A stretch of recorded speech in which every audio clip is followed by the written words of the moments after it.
salut tout le monde, aujourd'hui on va parler de cinéma français. Beaucoup de critiques parlent des navets qui se passent en dehors de la France, États-Unis, Angleterre, etc., etc. Moi, je vais me baser essentiellement sur les films français. Et croyez-moi, il y en a beaucoup. Sortez vos baguettes et votre pinard, aujourd'hui on commence bien Le Baltringue. Le Baltringue, film sorti en janvier 2010, réalisé par Cyril Seba, qui a réalisé un film que je n'ai pas vu, qui est Gomez vs Tavares, mais il promet, j'en parlerai peut-être après. Et après ce fou succès qui est Le Baltringue, non je déconne, hein, il ne réalisera plus rien. Non sérieux, sa page hallucinée est complètement vide, il n'y a que 3 films et rien du tout. On peut dire que c'est aussi vide que les textes de Jules. Comme acteur, nous avons le fabuleux Vincent Lagaffe. Et je suis sérieux, Vincent Lagaffe fait partie des personnalités de mon enfance, avec forcément le big deal. C'est quelqu'un qui a du cœur en ce qu'il fait et qui m'a toujours mis de bonne humeur. Est-ce qu'on continue ou on arrête? Sauf dans ce film. Nous en venons ensuite à Philippe Curat, un acteur qui a du potentiel et que j'apprécie surtout dans la série Caméra Café, qui après ce film enchaînera des rôles dans quelques séries B et séries. Pour les plus connus, nous avons Ken Samuel, que vous avez sans doute vu dans OSS 117 Rio ne répond plus, Jean-Luc Cuchard, le petit belge en colère de Dick Neck, et qui a joué dans pas mal de merde et qui jouera dans le prochain film Les Visiteurs, un film qui me fait très peur. D'une durée de 86 minutes avec un budget de seulement 4 millions, le film fut un flop et fera seulement 41 000 ou 31 000 entrées selon les sites. Il sera alors retiré des salles de cinéma seulement après 2 semaines d'exposition. Il ne touchera donc que 7% du budget pour créer le film, soit approximativement 280 000 € sur 4 millions. Bon allez, passons au film. Le film commence par une émission téléachat présentée par Guy et sa collègue, dont j'ai complètement oublié le nom, mais on s'en branle totalement. Parce que, évidemment, c'est juste une scène d'exposition pour nous présenter Guy, joué par Lagaffe, qui dort dans son canapé. La scène s'enchaîne avec ce qui me semble être une mission secrète, parce qu'il tue un mec qu'on voit pas, il a des gadgets, et il est discret. Après avoir récupéré le dossier avec un montage qui part dans tous les sens et un superbe jeu d'acteur. T'es mort, mec. Tu t'es mis dans la gueule du loup, là. Combien de paye pour faire ça, hein? Ok, je triple. Trop facile, c'est toi la cible. Philippe Curat se fait tuer son gilet pare-balles, et ça se voit à 10 km les mecs. Si l'intention du réa est de faire une scène dramatique, c'est un peu raté. Bon, on revient alors sur le personnage de Guy, comme ça, sans explication, qui, comme il est riche, noie sa montre en or, et on revient sur Philippe qui est pas mort. Bon, après une scène de baston qui a la classe à la française, le méchant fait sonner l'alarme, ce qui nous donne un ralenti inutile, montrant que Philippe Curat sait lever son pied. Le méchant s'énerve et poursuit Philippe qui, hélas, a réussi à s'échapper, donc il tire dans le vent parce que ça montre que c'est le vilain. Mais là, Fifi revient et descend le méchant cash. Propre, net, sans bavure. Et boum, on revient sur Guy. Non, sérieux, le montage, laissez-nous un peu le temps de se faire au personnage. Putain, on commence bien. Sérieux. On revient donc à Guy qui se prend pour James Bond parce que c'est censé être drôle. Et juste pour info, je voudrais savoir, c'est une intention du réa que Lagaffe joue mal un présentateur télé? Guy a la pêche après un fondu à sec et se met à danser.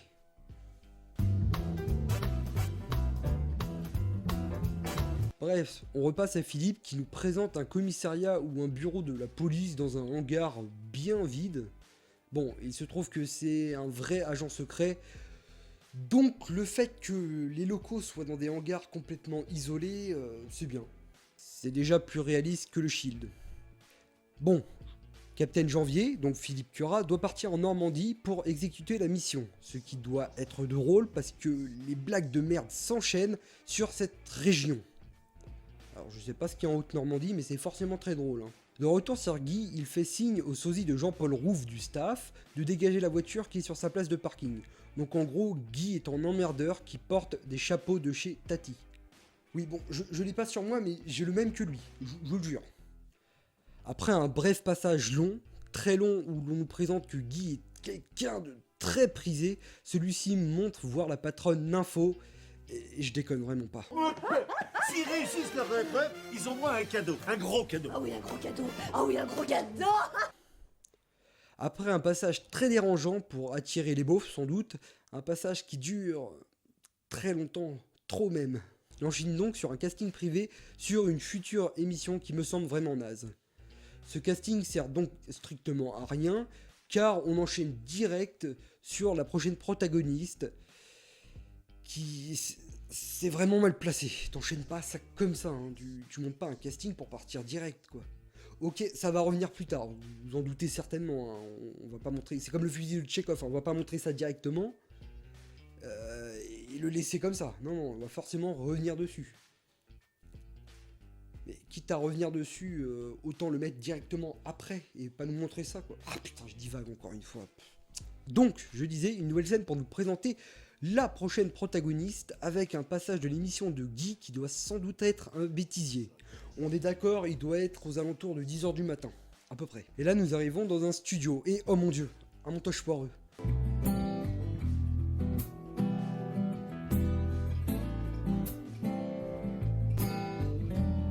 On apprend que Lola aime chanter, ce qui nous ramène à la scène inutile d'il y a quelques minutes. Et arrivé au studio, le Janvier se gare comme un pied sur la place de Guy.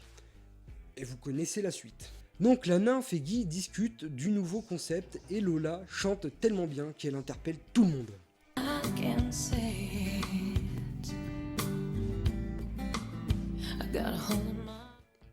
Bon, perso, je trouve pas qu'elle playback bien.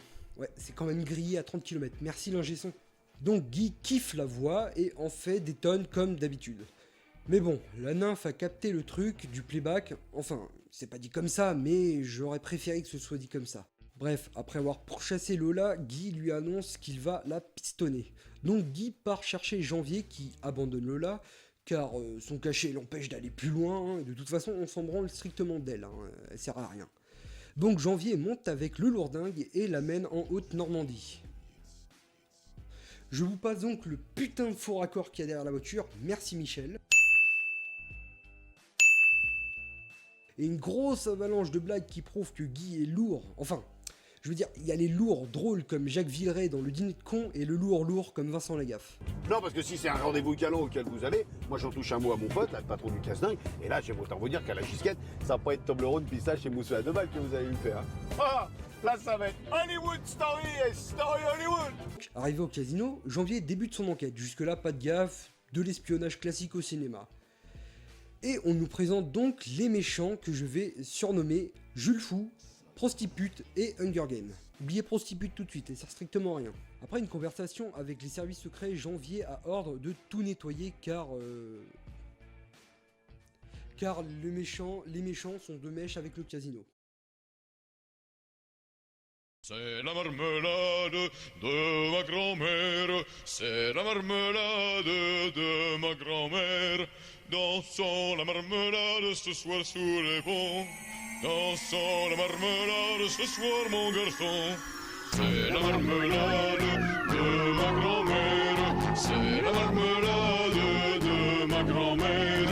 Dansons la marmelade ce soir sous les ponts.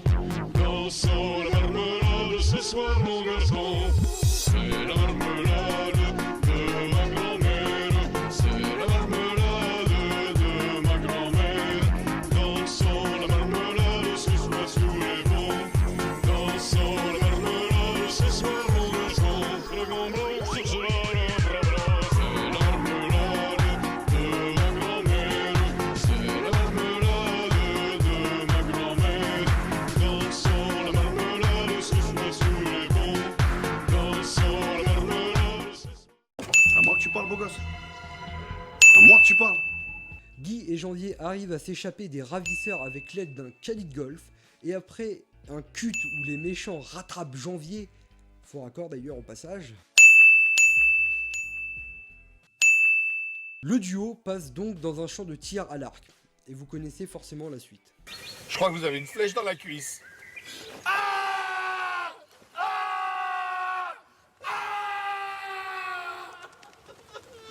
Ouais, là je pige pas trop, là c'est un peu une réaction surfaite hein, les mecs.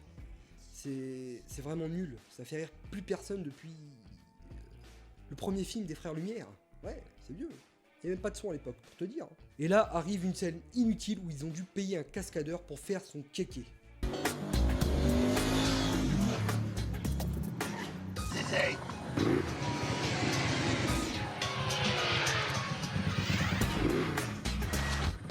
qui? C'est Michael du village là qui fait des winnings tous les dimanches sur la place? Non, parce que c'est vraiment inutile ça. On passe ensuite avec une scène qui nous montre que le méchant a de l'argent et des femmes et des flingues et tralala musclé et tutti quanti.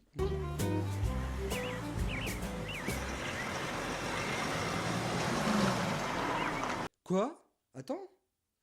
Ils ont récupéré la voiture? Mais comment? Et quand? Non mais sérieux, ils auraient pu rajouter une scène de 2 secondes où ils montent prendre la voiture. Ils font pas comme ça direct. C'est trop cash, c'est... Laissez-moi le temps, s'il vous plaît. Laissez-moi m'habituer.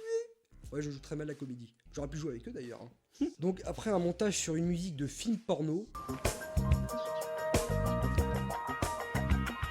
Hunger Games se rhabille en 3 scènes, oui, 3 scènes, et il se téléporte. Ou alors le Réa voulait juste voir son méchant faire de la muscu parce que c'est un méchant. Il fait de la boxe, il est torse nu, il sait se battre. Mais ça sert strictement à rien de faire une scène comme ça. Vous allez comprendre par la suite. La scène plus loin nous permet de montrer une personne haut gradé, donc l'acheteur quoi. Le duo arrive donc à pénétrer dans la maison, mais on a le droit à une scène qui semble réaliste car Hunger Games oublie littéralement le code de la mallette.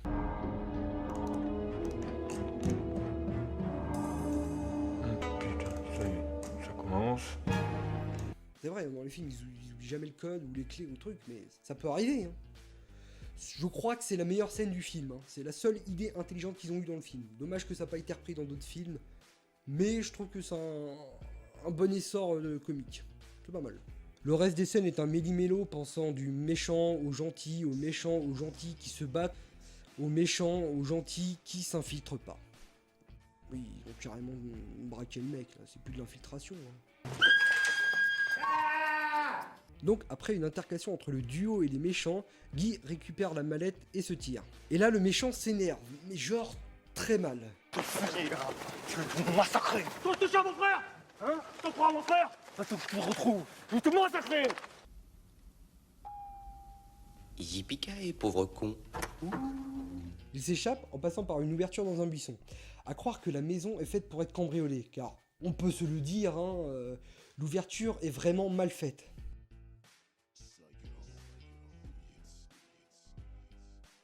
Ils arrivent donc à s'échapper en plongeant dans le lac, et comme le méchant est aveugle, il ne dépassera jamais le lac. Hein. Ils ont des quads, ils ont tout ce qu'il faut, mais le lac c'est trop pour eux. Hein. Ouh là là, non, non, non, non. Ah non, c'est... Oula, ouh. La scène suivante, le méchant découvre que Guy passe encore à la télé. Ouais, alors je pense que le bêtisier dure vraiment longtemps, parce qu'on a commencé, il devait être 10h du mat, les 100 km, la scène du casino, ouais, il doit être 14h par là. Environ, hein. Ça dure vraiment longtemps les bêtisiers.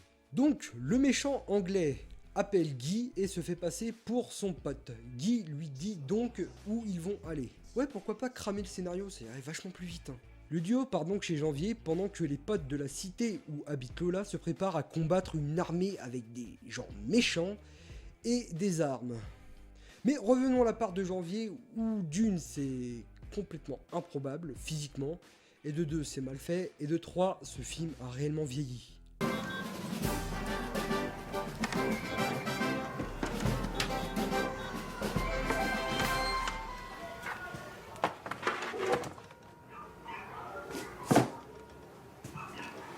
Ouais, quand même, ça c'est vieux là. Donc les vilains pas très beaux arrivent dans le quartier, et là on a le droit à une scène digne de « Maman, j'ai raté l'avion », suivi d'un faux raccord au niveau des horaires.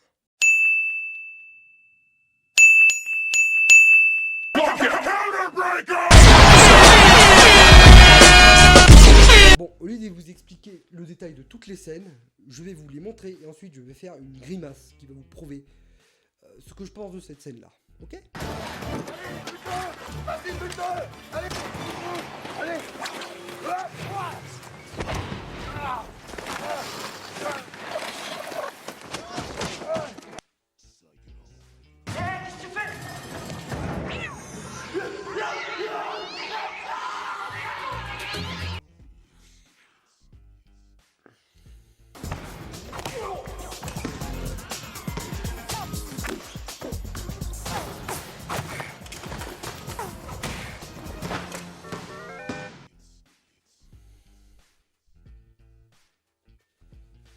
Donc, je reviens à la fin où Jules Fou a pris en otage Lola. Donc tous les lascars se font prendre, et aussi le duo arrive vers les méchants, enfin plutôt janvier, hein, mais où est passé Guy? Et on s'en branle. Ah non, il est là, et il continue à être lourd, donc il a pris en otage la mallette, et a un gaz neurotoxine dans la main. Donc son plan est, si il tire, la bombe tombe dans le feu, et boum. Je voulais vous poser une question comme ça, juste en passant. Ôtez-moi d'un doute, mais un gaz neurotoxique, c'est bien fait pour tuer tout le monde. Si c'est le cas, ôtez-moi d'un doute. 1. Les méchants peuvent le tuer et prendre la mallette quand il n'a pas la main au-dessus du feu. 2. Si la bombe tombe dans le feu, et en vue de la gueule de la bombe, ils ont largement le temps de s'échapper. C'est allumé. Ah, bah ils sont vraiment cons. Et comme dans énormément de films, la police arrive à la fin et arrête les vilains. Ou si tu préfères, comment se débarrasser d'un scénario en 2 minutes. Donc, encore un fucking faux raccord horaire. Sérieux, ils ont quitté la maison, il devait être aux alentours de 14h-15h. Ils arrivent, on va dire qu'il est 20h, sachant que c'est l'été. 2 secondes après, il fait 23h. Il est nuit, hein, en un cut. Et là, il doit être 10h du matin. Ils auraient dû quand même rajouter une scène pour leur dire qu'ils sont restés au moins longtemps à faire des paperasses et autres. Mais pas du tout. Non, il fait jour comme ça, par plaisir. Ça n'a aucun sens. Le monteur est un cocaïnomane. Enfin, donc le duo partent en prison, se font interroger et vont en prison pour une durée de 1 mois pour avoir volé 2 millions d'euros dans la mallette. Ils finissent donc dans la rue en tenue de riche, je suppose, et là on voit Lola avec le vélo de Noom au début. Enfin bref, le film se termine sur une probabilité de suite, qui n'arrivera sans doute jamais. Donc quand j'ai regardé les anecdotes, j'ai quand même un peu halluciné. Un tournage rock'n'roll. Un tournage fait en seulement 8 semaines. Bah putain, 8 semaines c'est court, mais c'est assez pour chier un bon film. Il est même dit que le réa a écrit quelques passages du scénar. Ça veut dire qu'il y a eu réécriture. Je veux même pas imaginer à quoi ressemblait le premier scénario. Ça devait être bien horrible. Le film est à la base une idée de l'homme apprécié Vincent Lagaffe, qui par un jour d'ennui, décide de faire un film, comme ça. Ce film est un remplissage de toutes les vannes de merde qu'a pu faire Lagaffe dans sa vie. Alors, un perso qui fait des blagues nulles, ok, ça peut être drôle. Par contre, un mec qui enchaîne les blagues de merde au point de faire augmenter les ventes de Doliprane, là c'est quand même un peu abusé. Et vous savez quoi, le pire? Le film a eu que 2 critiques. Ça veut dire que 2 critiques ont dû s'emmerder et se sont dit pourquoi pas se faire chier pendant 80 minutes. Et de plus, d'après un certain site, je vais le dire grosso merdo, le film visait les prolos. Littéralement, la ménagère qui a envie de changer et part donc voir son animateur favori dans un film de merde. Et en vue du public qui visait, le film était si merdique qu'il a voulu viser un public con. Et ben, je vais vous dire, même les cons n'en voulaient pas. Voilà, c'est tout pour cette critique, j'espère qu'elle vous aura plu. Si vous avez des bons films de merde, bien français, envoyez-les-moi en commentaire ou directement sur ma page Twitter. En attendant, n'oubliez pas de vous abonner, de mettre un petit pouce bleu, et on se revoit la prochaine fois pour une autre critique. Ciao.